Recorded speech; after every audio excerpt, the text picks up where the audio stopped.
Wherever you go, whatever you do, throw a little at it. Omax, Vest and Briefs.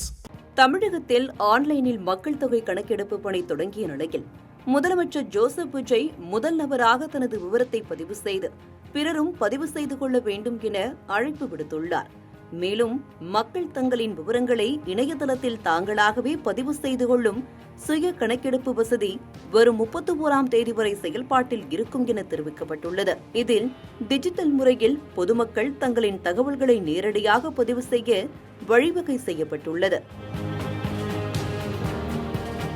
பொதுமக்கள் வீடுகளில் இருந்தபடியே அதிகாரப்பூர்வ இணையதளம் மூலம் இந்த சுய கணக்கெடுப்பில் எளிதாக பங்கேற்க வழிவகை செய்யப்பட்டுள்ளது.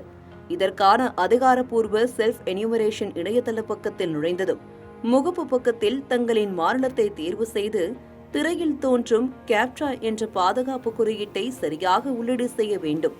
அதனைத் தொடர்ந்து குடும்ப தலைவரின் பெயரை பதிவிடலாம்.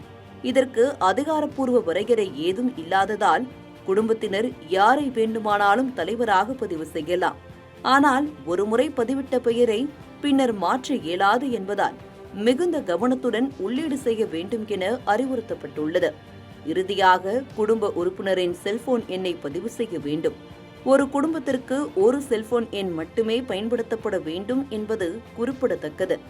இந்த ஆன்லைன் சுய கணக்கெடுப்பு படிவத்தில் வீட்டின் அமைப்பு, கட்டட எண், சுவர் மற்றும் கூரைக்கு பயன்படுத்தப்பட்ட பொருட்கள், வீட்டின் உரிமை நிலை, அறைகளின் எண்ணிக்கை மற்றும் வசிக்கும் நபர்களின் எண்ணிக்கை உள்ளிட்ட 33 கேள்விகள் இடம்பெற்றிருக்கும்.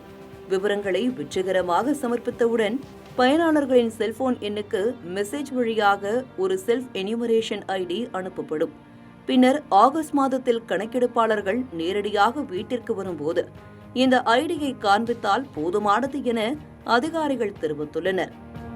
தமிழ் ஜனம் சேனலை சப்ஸ்கிரைப் பண்ணாம பார்த்துட்டு இருந்தீங்கன்னா மறக்காம சப்ஸ்கிரைப் பண்ணிடுங்க.